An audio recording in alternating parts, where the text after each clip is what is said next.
Today we are staying at Bayview State Park. That's our campsite there.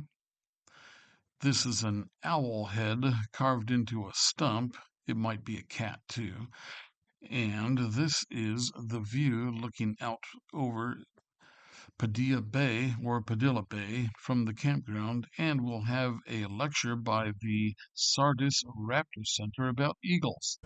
This is the path down to the beach at Bayview State Park.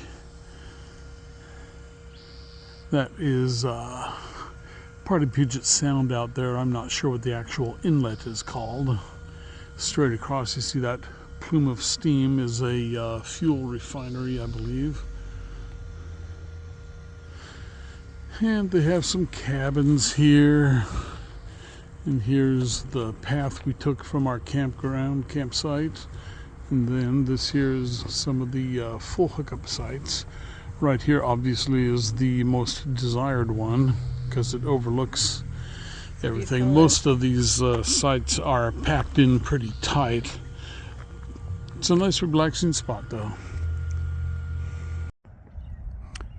We're here sitting at the beach in Bayview State Park, and they have a very nice large play area. A lot of people use it for flying kites, and as you see, there is a picnicking area way over there in the distance. And then as we pan about, let me go wide again, you can see, what was the name of the inlet? Padilla. This is Padilla Bay or Padilla Bay, depending on how you pronounce it. It's a matter of choice and illiteracy, I suppose. And there is the information about it. If you want, you can pause and look.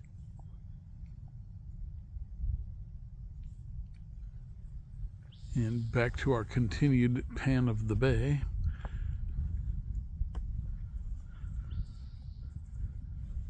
So this is it, and it's got this nice big open beach on the north side of the park. It was low tide at just after 1 today at minus 1.78. Yes, a 1.78 minus tide, one of the lower tides. And it's gonna... No beach fires, but I don't know if you'd want to because the beach seems very wet. If you look down there, it's been low tide for a couple hours at least, and it's still saturated with water. And right over here at the plume of clouds is, I believe, the fuel refinery. March Point Oil Refinery, and there's another one. And over that direction, as the crow flies 13 or so miles, is Anacortes. So a very nice place to spend an afternoon with your sweetheart. Oh, thanks, honey. You're welcome, Sugar Bunny. So this is Miss Einstein, and she is a female. When she first came in, we weren't sure if she's male or female because she came in as a juvenile. She was found in someone's backyard. She landed in someone's backyard starving to death as a juvenile. Bald eagles, when they're first hatched, don't have a white head and don't have a white tail, and they don't have a white beak or a yellow beak. They're all brown. So first, juvenile bald eagles are all brown, and then they slowly progress to this coloration over the years. But when they're first hatched, they're all brown. And she was starving in someone's backyard, and the people obviously called Fish and Wildlife. We have this eagle in our backyard on our picnic bench. What do we do? They said, throw it out, maybe some chicken or something, and we'll be right there. They showed up, eagle flew away. Obviously, she could fly, not a problem there, didn't seem to have any injuries. And it took over a month to grab Einstein, because every time Fish and Wildlife showed up, she would fly away. She basically adopted the people. She thought, oh, hey, they're feeding me chicken, not a problem, I'll live here, this is great. She adopted them as her family and actually attacked the neighbors neighbors when they came over onto the property. So she was definitely a danger. And we're not really sure what happened. We think that maybe inadvertently, when she was even younger than she was then, she was still a juvenile, so first-year bird, somewhere along the line, she discovered that people equal food. She might have been in a rehab facility or something like that. Inadvertently, they healed her injury. She can fly, she's looking good, let's release her. And then she flew and had a grand old time until she got hungry and said, it's time for dinner. Oh, people are supposed to feed me. I'm gonna land on this table. And sure enough, people fed her. So Caitlin talked about imprinting. Somewhere along the line, Einstein did not learn that she was supposed to be an eagle. She learned that people equal food. And so when Fish and Wildlife finally were able to catch her, it took over a month. And what they finally did is they overfed her. They fed her a whole bunch of, she loves drumsticks, whole bunch of drumsticks, and they gave her a Rubik's Cube to kind of distract her, and she tore it apart. Hence the name Einstein, because she loves to tear apart Rubik's Cubes. But anyway, when they finally were able to catch her, they brought her to us, and we had to promise never to free fly her. A lot of programs that have captive eagles or captive raptors will fly them freely, and they'll be trained to go from one perch to another, or from a perch to a handler's glove, or things like that. We had to promise never to do that, because if she ever did get away, she can fly. There's nothing wrong with her. Her eyesight is perfect. Both of her eyes work just great. Her wings are just nice and perfect. Everything works well, except something up here didn't quite gel, and she thinks people are supposed to feed her.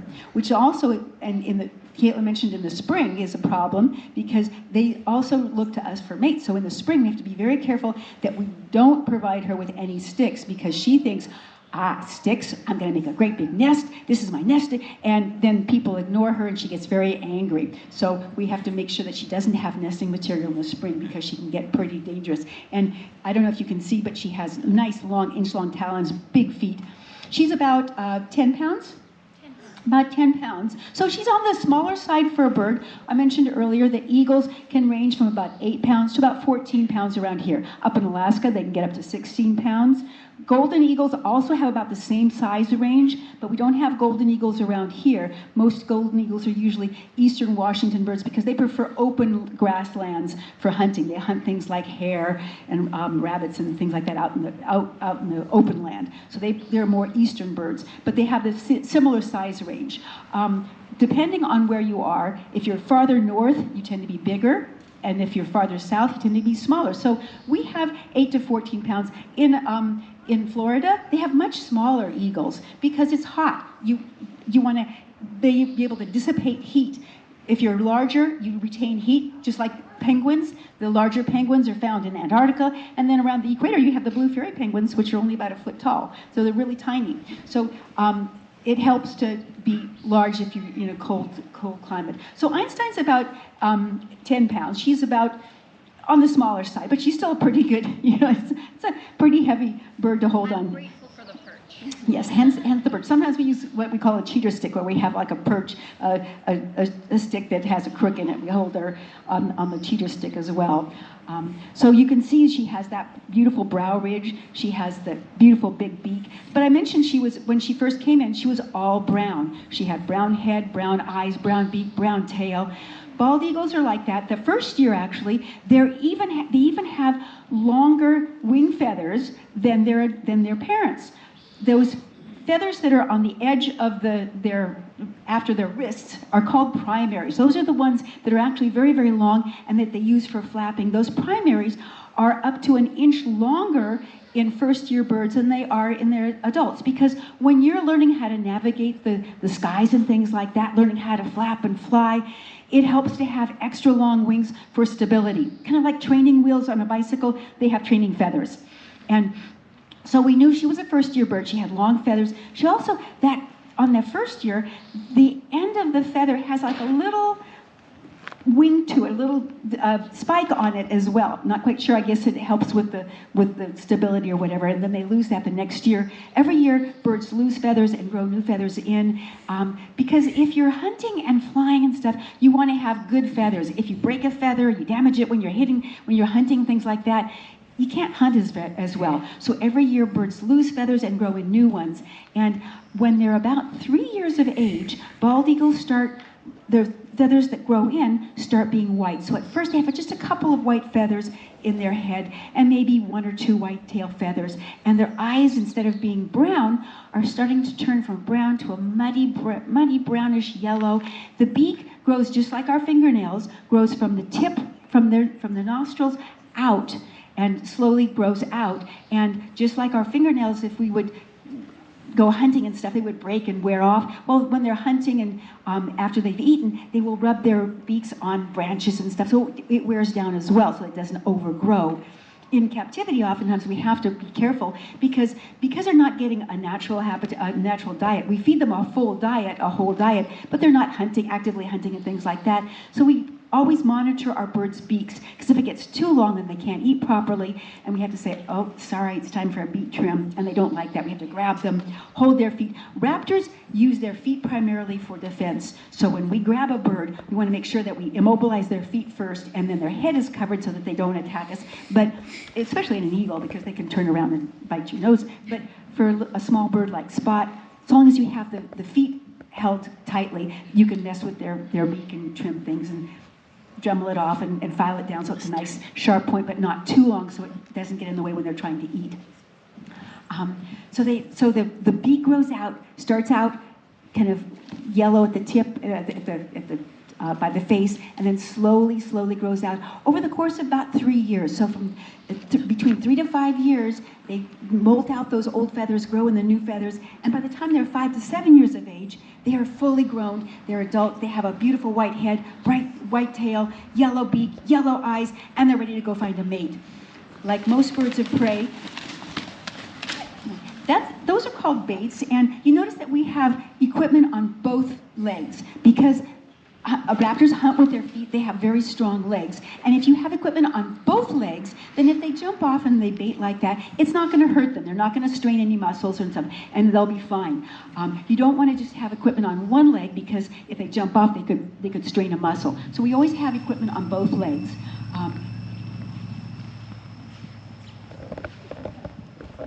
Okay. Are we showing off her tail? Oh, let's see if she flies.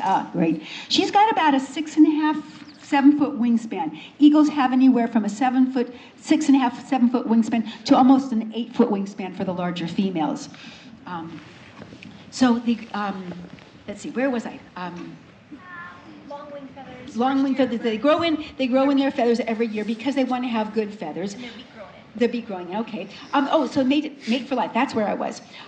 So they find a mate, and like most raptors, they mate for life, which means that they find the same boyfriend and girlfriend every year, and they might not live together after they've fledged their chicks, but when they come together to mate, they will find a nice tree or something like that, and they will build a big nest with sticks in a tree.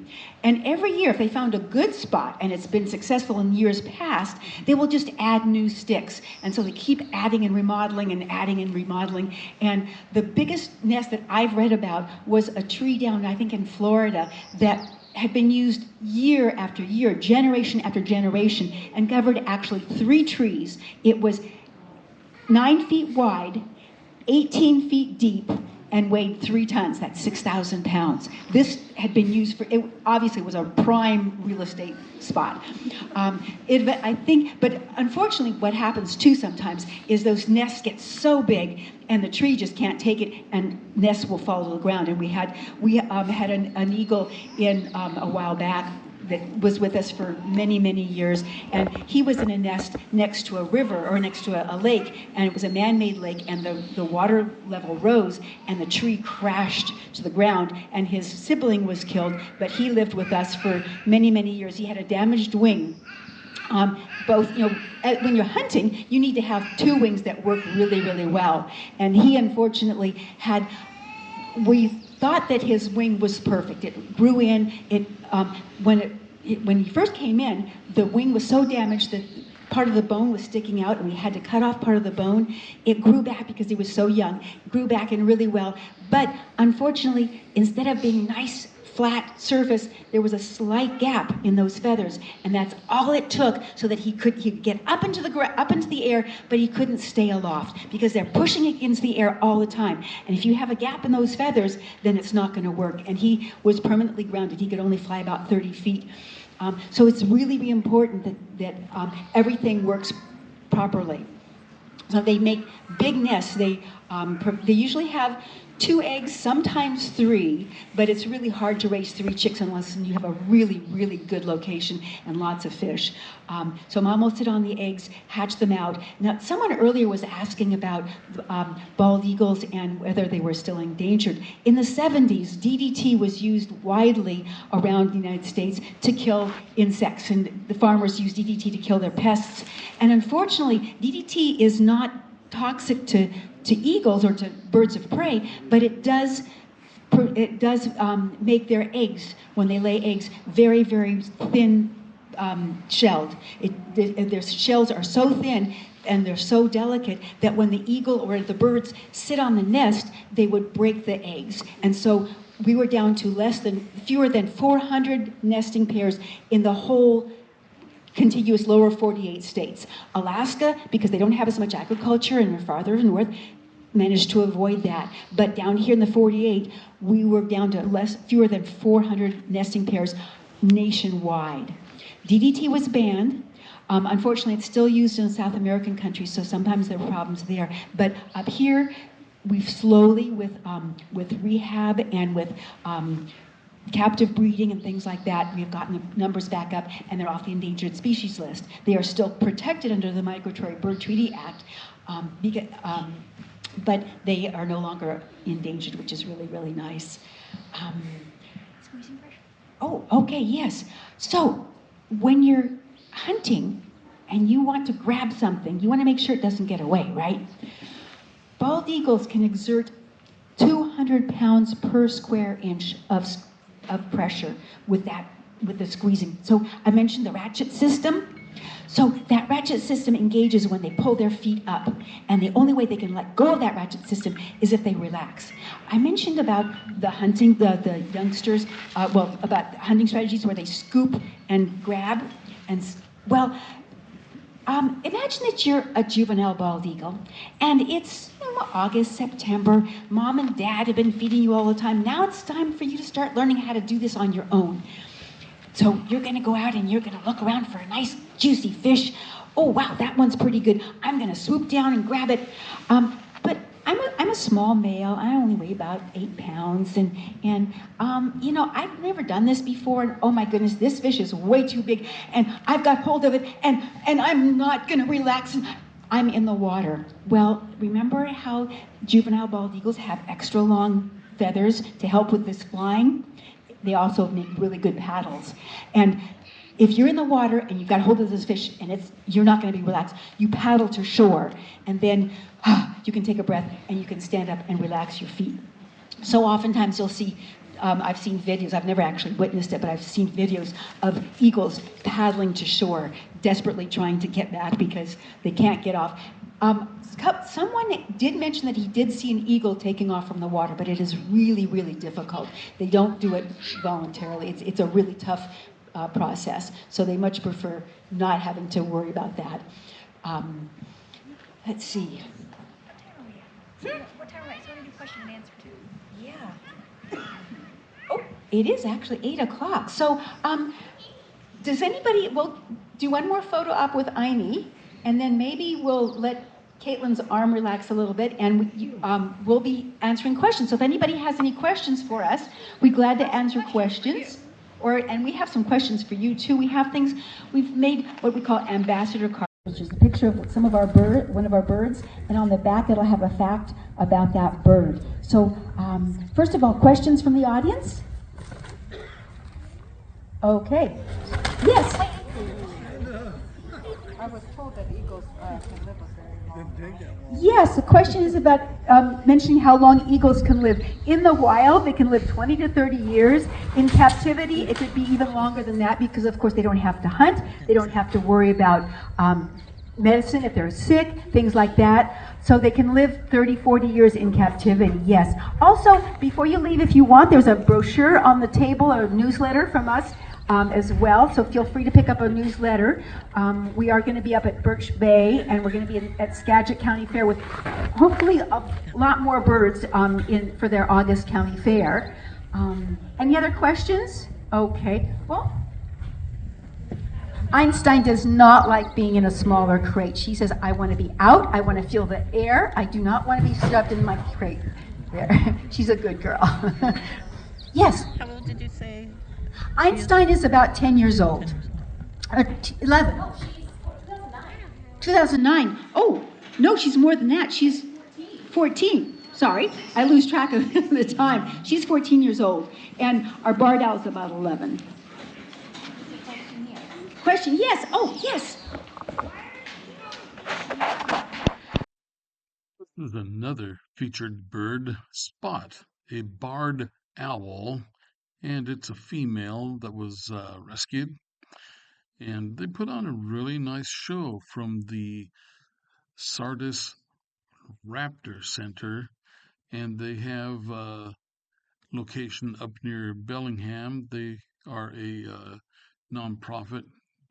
They accept donations. They're open for visits on Saturdays, and they are very nice, knowledgeable people about birds and are passionate about caring for injured wildlife. We stopped at a favorite restaurant, the Odell's Turkey House Farmhouse restaurant. I had the corned beef hash. Kelly had the chicken fried steak, long-standing tradition